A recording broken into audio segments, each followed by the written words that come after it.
Imagine waking up on a Saturday morning in the 1970s or 80s. Bright colors, wild heroes, strange villains. Yet beneath the laughter and sugar-coated cereal jingles, some cartoons carried darker undertones, reckless messages, or wild controversies that today's networks would never allow. These weren't just shows. They were experiments, accidents, sometimes even scandals. Let's count down 20 Saturday morning cartoons that simply wouldn't make it past censors today. The Funky Phantom, 1971. When Hanna-Barbera launched The Funky Phantom, they hoped to replicate Scooby-Doo's success. Instead, they gave kids a ghost who cracked revolutionary war jokes and sipped spirit tonics. The premise followed teens solving mysteries with Jonathan Wellington, Mudsie Muddlemore, a ghost accidentally freed from a grandfather clock. The issue? The ghost often drank mysterious brews for courage, depicted suspiciously like alcohol. Parents' groups complained that this normalized substance use for children. Critics also blasted its recycled plots, accusing it of being a lazy Scooby-Doo clone.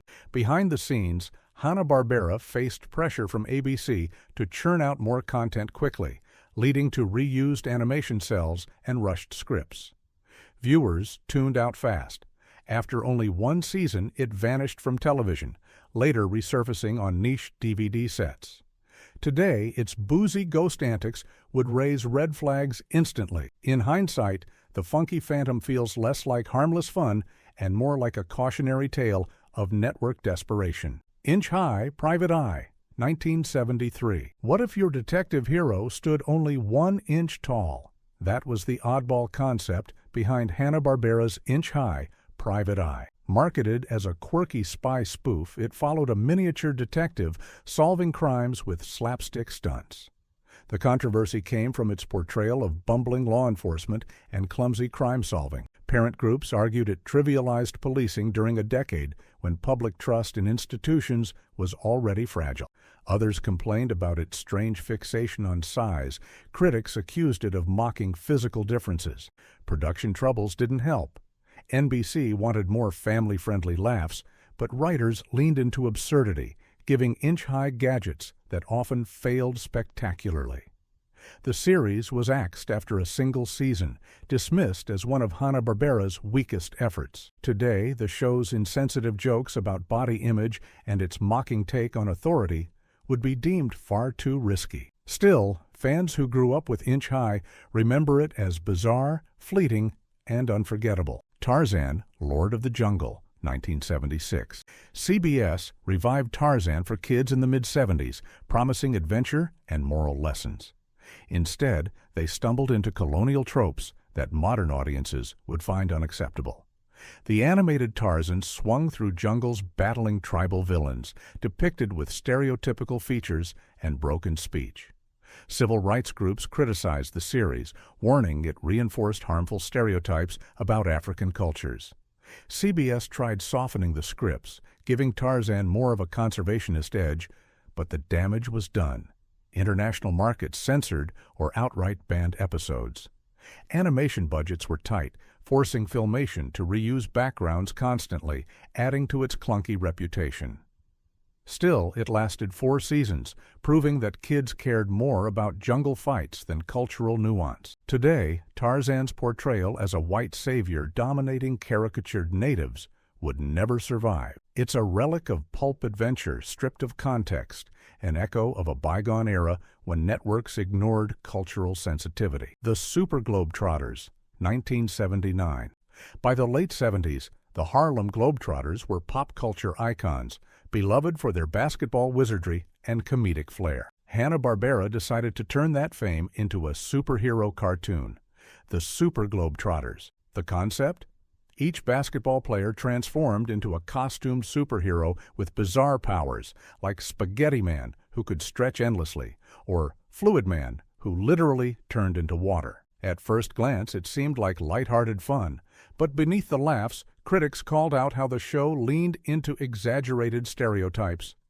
Some argued it reduced the real-life Globetrotters to caricatures, using slapstick powers instead of celebrating their athletic talent. Others pointed out how villains were often cartoonish depictions of foreign threats, reflecting Cold War anxieties. Behind the scenes, NBC ordered it as a desperate attempt to revitalize Saturday mornings, recycling animation and storylines to cut costs. Kids enjoyed the novelty for a moment, but the ratings collapsed after one season. Even fans of the real Globetrotters felt it was embarrassing, a step down from their cultural reputation. Today, the EIU mix of racial caricatures, paper-thin plots, and lazy animation would be condemned as insensitive and exploitative. The real Globetrotters remain legends, but this cartoon is remembered as a strange footnote that would never air in the modern age of cultural scrutiny. The Brady Kids, 1972. Riding on the success of the Brady Bunch, ABC launched The Brady Kids, an animated spin-off where the wholesome suburban children somehow gained talking pets, a magical bird named Marlin, and even the ability to meet historical figures. It was meant to extend the franchise's reach, but the cartoon quickly went off the rails. The controversy? Critics argued it warped family-friendly themes into bizarre fantasy plots that undercut the original show's values. Parents disliked that the Brady Kids were suddenly interacting with time machines and alien creatures, calling it a surreal distortion of a beloved brand. Behind the scenes, Hanna-Barbera produced it on a shoestring budget, leading to stiff animation and recycled sound effects. Even worse, the voice actors were initially the real Brady cast, but when some refused to return, replacements were hired, angering fans who noticed the inconsistency. The show collapsed after 2 seasons, dismissed as a blatant cash grab. While the Brady Bunch remains a cultural touchstone, the Brady Kids is almost buried in history. Today, networks would balk at the cheap spin-off formula, especially one that mixes family wholesomeness with absurd, tone-deaf fantasy gimmicks. The legacy? Proof that not every beloved live-action hit should become a cartoon. Gilligan's Planet, 1982. Imagine Gilligan's Island, but in space. That was the strange pitch behind Gilligan's Planet. In this animated sequel, the castaways built a spaceship and crash-landed on an alien world. Hanna-Barbera thought kids would eat it up. Sci-fi was booming thanks to Star Wars. Instead, audiences found it ridiculous. The controversy was twofold. First, critics accused it of lazily recycling Gilligan's bumbling persona into every plot, making space exploration seem like a joke. Second, many pointed out how alien characters were drawn as crude stereotypes of foreign cultures, echoing dated tropes instead of imaginative world-building. Behind the scenes, the aging Gilligan cast reluctantly reprised their roles, but even they admitted the concept stretched believability. Animation costs were slashed to bare minimums, with endless looping backgrounds and recycled pratfalls. The result looked cheap compared to the ambitious sci-fi kids were seeing on film. Fans of the original Gilligan's Island were dismayed. Instead of honoring a classic, it became an embarrassing attempt to chase trends. After one season, CBS canceled it and quietly buried reruns. Today, Gilligan's Planet would never be greenlit. Its stereotypes, slapstick treatment of space travel, and sheer absurdity would be criticized as tone-deaf and uninspired. Butch Cassidy and the Sundance Kids, 1973. With a name ripped straight from the iconic Western film, Hanna-Barbera's Butch Cassidy and the Sundance Kids wasn't a gritty cowboy tale. It was a bubblegum pop band adventure series. The premise followed a teenage rock group who doubled as government spies, traveling the world to stop villains while performing catchy songs. The controversy was immediate. Parents and critics accused the show of glorifying teen rebellion and espionage in a way that blurred fantasy with reality. Some argued the use of the Butch Cassidy name trivialized outlaw history, turning a violent figure into a goofy teen idol. Others took issue with its treatment of foreign villains, many drawn with crude stereotypes. Behind the scenes, the show struggled. NBC executives pressured the team to mimic Scooby-Doo's success, which led to recycled chase scenes, predictable mystery plots, and even a talking dog sidekick named Elmo. Critics tore it apart for being derivative, while young audiences quickly lost interest. After just 13 episodes, it was canceled and mostly forgotten, except among die-hard collectors of obscure Saturday morning relics. Today, its shallow spy plots, insensitive depictions, and cringe-worthy attempt to blend rock music with crime fighting would be seen as laughable. It's a reminder of how desperately studios chase trends, often at the expense of quality storytelling. The Hardy Boys, 1969. When ABC adapted the famous Hardy Boys novels into a Saturday morning cartoon, expectations were high. The books were beloved for their wholesome yet thrilling mysteries. But instead of faithful detective work, the animated version added a psychedelic twist. The brothers formed a rock band, solving crimes in between musical numbers. On paper, it seemed like a harmless blend of pop and mystery. In practice, it sparked outrage. Parents accused the show of promoting rebellion through its groovy music sequences and flashy band culture, which felt like an attempt to cash in on the Beatles' craze. Worse, critics complained the mysteries were watered down, riddled with stereotypes, foreign villains with exaggerated accents, damsels in distress, and lazy caricatures of authority figures. Behind the scenes, the show struggled to balance two genres. Hanna-Barbera reused backgrounds and animated the boys stiffly during performances, giving the illusion of cardboard cutouts. The band's songs, though catchy, were criticized as blatant marketing aimed at kids. The series lasted only one season. Unlike the novels, which endure as timeless mysteries, the Hardy Boys cartoon faded into obscurity. Today, networks would never air such a derivative, stereotype-filled adaptation. It feels less like an adventure and more like a psychedelic misfire, remembered only by die-hard animation. Historians. The Amazing Chan and the Chan Clan, 1972. Hanna-Barbera attempted to bring Charlie Chan, the fictional Chinese detective, to Saturday mornings with The Amazing Chan and the Chan Clan. The premise followed Chan and his 12 children solving mysteries, all while running a family band. What doomed it was its reliance on dated cultural portrayals. Critics argued the show leaned into stereotypes about Chinese families, with accents so thick that even young audiences couldn't understand dialogue. After complaints, producers redubbed the voices with American actors, but the damage was done. Many Asian American groups denounced it for reinforcing cliches rather than providing genuine representation. Behind the scenes, production was chaotic. Animators juggled too many characters. 12 kids and a detective meant overcrowded scenes and minimal development. Writers recycled mystery plots from other Hanna-Barbera shows, making it feel like a weak Scooby-Doo knockoff with a cultural twist. The cartoon lasted just one season before vanishing. Unlike Scooby or Josie and the Pussycats, Chan Clan never found rerun success. Today, its reliance on caricatures would be considered unacceptable, instantly sparking backlash. Its legacy? Proof that representation done poorly can do more harm than good. Develin, 1974. ABC's Develin dared to bring Evel Knievel-style stunts into the world of Saturday morning cartoons.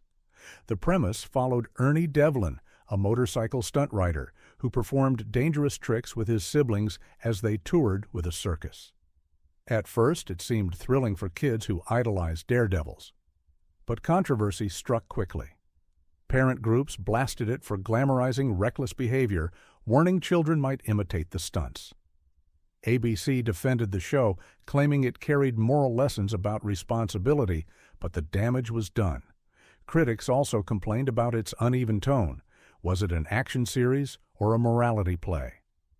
Behind the curtain, ABC had licensed the idea under pressure from toy companies, eager to cash in on Knievel's popularity. But Evel Knievel himself threatened lawsuits, claiming it was a thinly veiled copy of his brand. Production suffered as writers scrambled to tone down the danger while still keeping excitement alive. The series limped through one season. Unlike Knievel's real-life legend, Develin disappeared almost immediately, with reruns nearly impossible to find. Today, networks wouldn't risk airing a show that essentially teaches kids to risk their lives for thrills. It's remembered now as a cautionary relic, a time when children's cartoons flirted with danger and paid the price. Mr. T, 1983. By the early 80s, Mr. T was a household name thanks to Rocky III and the A-Team. NBC saw an opportunity and built a cartoon empire around him. Mr. T. In it, the Mohawked hero led a team of teenage gymnasts who traveled the world solving crimes. The show initially carried a strong moral message. Each episode ended with Mr. T giving kids advice about honesty, teamwork, and self-respect. But controversy brewed beneath the surface. Critics accused the cartoon of trivializing real-world issues. Episodes tackled drug dealers, international spies, and social problems, far too heavy for slapstick animation. Parents complained that violence was too intense for Saturday mornings. Behind the scenes, writers struggled to balance Mr. T's tough guy persona with kid-friendly lessons. Some episodes came across as frightening or awkward, with villains drawn as grotesque stereotypes. Animation shortcuts and rushed production further damaged its reputation. Despite these flaws, Mr. T lasted 3 seasons thanks to Mr. T's popularity. But today, networks would reject its combination of heavy themes, cultural caricatures, and violent plots. It feels like a well-meaning but misguided attempt to mix celebrity branding with children's entertainment. Its legacy is a curious one, a bold effort that showed how quickly Saturday mornings blurred the line between education, branding, and spectacle. Rubik, The Amazing Cube, 1983. Few cartoons were more blatant about cashing in on a craze than Rubik, The Amazing Cube. CBS launched the show at the height of the Rubik's Cube phenomenon, turning the puzzle into a sentient floating character with magical powers. The plot followed 3 Hispanic siblings who discovered the talking cube and used it to fight bullies and villains. On the surface, it was lighthearted fun, but critics were quick to pounce. Parents' groups complained that the show felt like a half-hour commercial designed to sell puzzles rather than entertain. Some even accused CBS of exploiting Latino representation, using stereotypes for the kids' accents and mannerisms instead of providing authentic cultural depth. Behind the scenes, the show was plagued by rushed writing and poor animation quality. The magical cube could do nearly anything: fly, transform, solve problems instantly, making plots repetitive and predictable. Even children recognized it as a gimmick stretched too far. Though it aired for 2 short seasons, it faded quickly once the Rubik's Cube fad cooled. Today, networks would never air a cartoon so nakedly designed to sell toys without meaningful storytelling. Rubik stands as a neon-colored relic of early 80s marketing disguised as entertainment. Its legacy? Proof that even the most popular fads can't guarantee lasting success if there's no heart behind the storytelling. The Jackson 5, 1978. At the height of Motown's success, the Jackson 5 were transformed into animated heroes in the Jackson 5. The cartoon followed Michael, Jermaine, Tito, Jackie, and Marlon as they juggled pop stardom with wacky adventures around the world. Every episode featured lively music sequences paired with slapstick comedy. Fans adored it at first, but soon the backlash arrived. Critics argued it trivialized the real Jackson family, reducing them to caricatures with exaggerated antics. More troubling were depictions of foreign settings. Episodes set in Africa or Asia leaned on crude stereotypes, which would be instantly condemned today. Behind the curtain, Motown licensed the group's likeness, but kept the Jacksons themselves out of the production process. The voices were performed by actors, not the real family, which fans noticed immediately. Rumors swirled that the Jacksons disliked how their personalities were exaggerated for laughs. Though it lasted 2 seasons, it never gained serious rerun traction. The music survived, but the show itself became a cultural curiosity. Today, networks would never risk such shallow representation, particularly with its blend of racial caricatures and corporate branding. Its legacy lies in its soundtrack, timeless hits buried in a cartoon that history quietly tried to forget. The Freedom Force, 1978. Filmation's The Freedom Force was a bold experiment, combining mythology with superhero adventures. The team included Hercules, Sinbad, Merlin, and even Isis, the Egyptian goddess, as they battled evil across time. At first, it promised to be educational, blending history with fantasy. But controversy erupted when religious groups protested the use of mythological gods and deities in a children's cartoon. Christian organizations accused the show of promoting paganism, while others argued it twisted cultural myths into shallow superhero gimmicks. Behind the scenes, Filmation struggled with a minuscule budget. Episodes often recycled animation from other shows, and entire battle sequences were lifted from earlier productions. Kids tuned out quickly, calling it confusing compared to more straightforward superhero fare like Super Friends. The backlash, combined with poor ratings, doomed the show after just 5 episodes.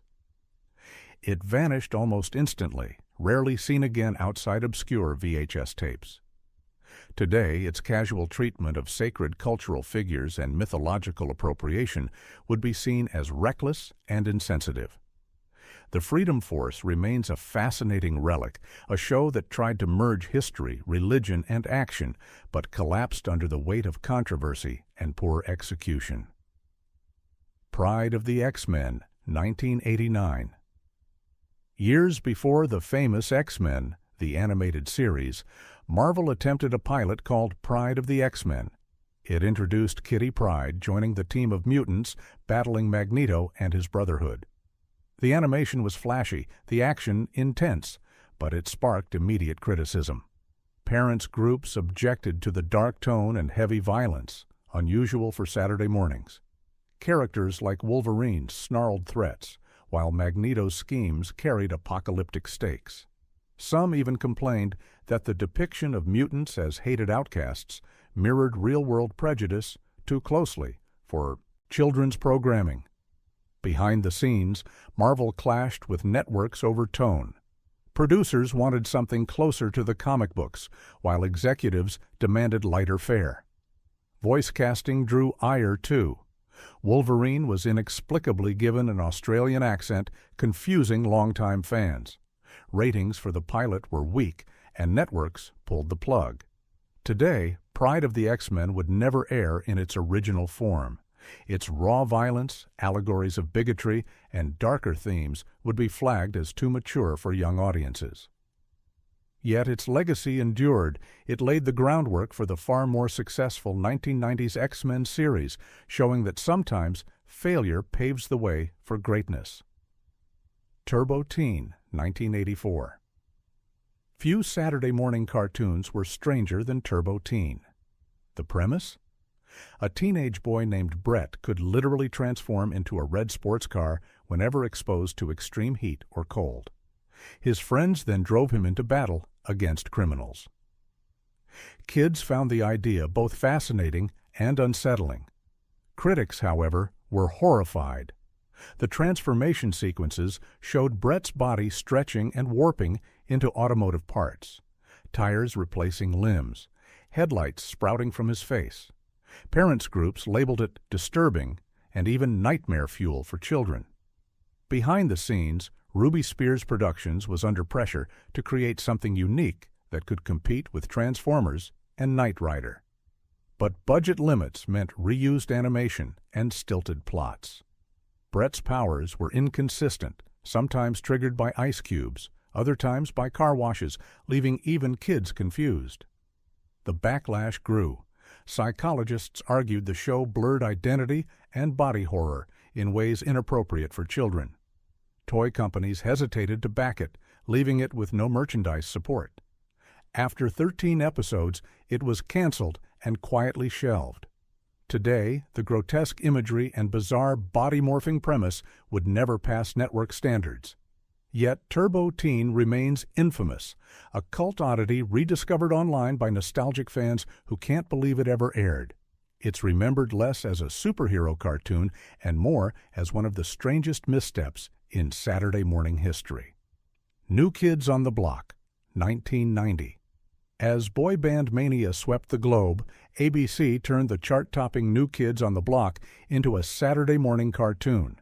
It followed the real-life singers, Donnie, Jordan, Joey, Jonathan, and Danny, as they balanced fame, concerts, and over-the-top adventures. At first, teen fans tuned in, eager to see their idols animated. But controversy quickly surfaced. Parents and critics accused the show of being little more than a half-hour commercial, pushing records, posters, and merchandise under the guise of storytelling. Episodes often centered around concerts or new songs, blurring the line between narrative and advertising. Behind the scenes, the band members didn't even provide their own voices. Instead, actors performed the dialogue, while real music videos were spliced in awkwardly. This cheap shortcut left fans disappointed and critics scathing. Rumors spread that the band themselves disliked the project, seeing it as exploitation of their image. Ratings collapsed after one season. Unlike the Beatles' earlier cartoon, which found charm in its absurdity, New Kids on the Block was seen as shallow brand building. Today, networks would avoid such a blatant marketing ploy, especially with its flimsy storytelling and forced idol worship. Its legacy? A forgotten attempt to turn chart success into Saturday morning domination, proof that popularity alone doesn't guarantee staying power. The Gary Coleman Show, 1982. At the height of his fame on Different Strokes, Gary Coleman was given his own Saturday morning cartoon.